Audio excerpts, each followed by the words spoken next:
In this video, we're going to be looking at it only applies to rogue landlords. Why I'm a good landlord isn't the test. So, being a good person doesn't make you a good landlord. These are two totally different things, and only one of them gets checked. So let's look at the problem once again. This is all aimed at rogue landlords, and I'm a good landlord. I look after my tenants. I don't need to worry about this. It's one of the most common things that we hear, and it comes from a good place. You genuinely care. You're not the landlord on the news stories, right? But here's what most landlords don't realize. HHSRS, the Renters' Right Act, and local authority enforcement don't check your intentions. They check the property, and they can't check the property from the outside or from an agent's phone call. Someone actually has to be inside it. If you're a passive landlord, never inside the property yourself, never seen it with your own eyes, you generally don't know what is happening in there. Not guessing, not assuming, actually not knowing. There isn't just one law hanging over this either.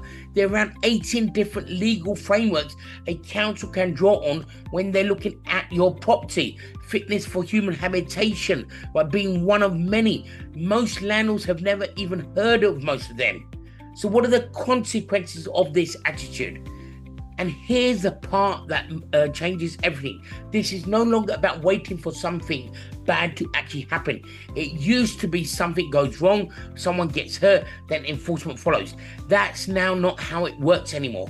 It's now about risk. If there is a risk of something happening, whether or not it ever does, that's enough.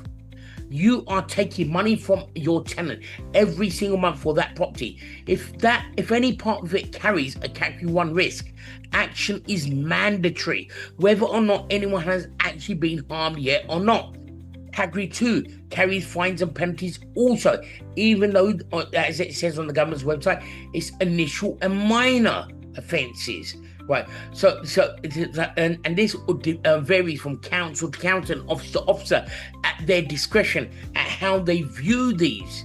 Right, and so the most important thing is, as the government has placed a new duty on every single local authority to make sure that they enforce compliance, right? And this is so therefore category 1 and category 2 has a risk becomes very, very important, because this is the biggest risk that align inside your properties. So this is where being a good person doesn't make you a good landlord.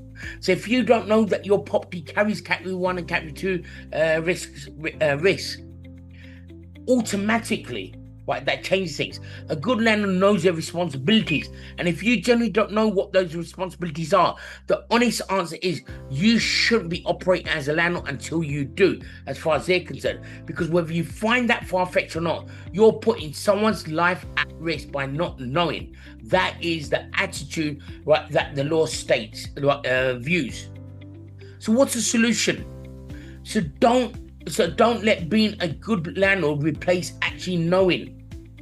Ask yourself honestly, when did I last stand inside this property and look at it properly? Not just take someone's word from it. Do I know what the risk-based standard actually means for what I'm responsible for?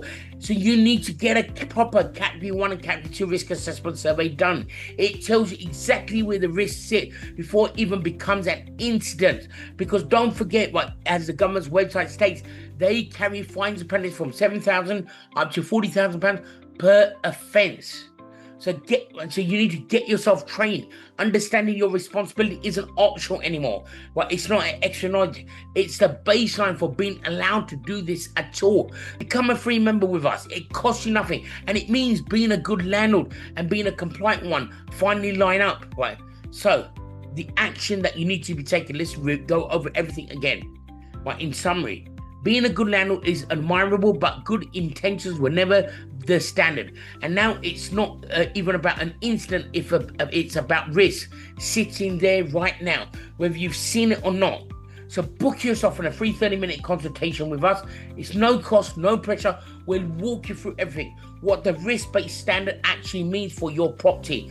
Book your risk assessment, category 1, category 2 risk assessment survey. Get trained, become a free member. Know it, don't assume it.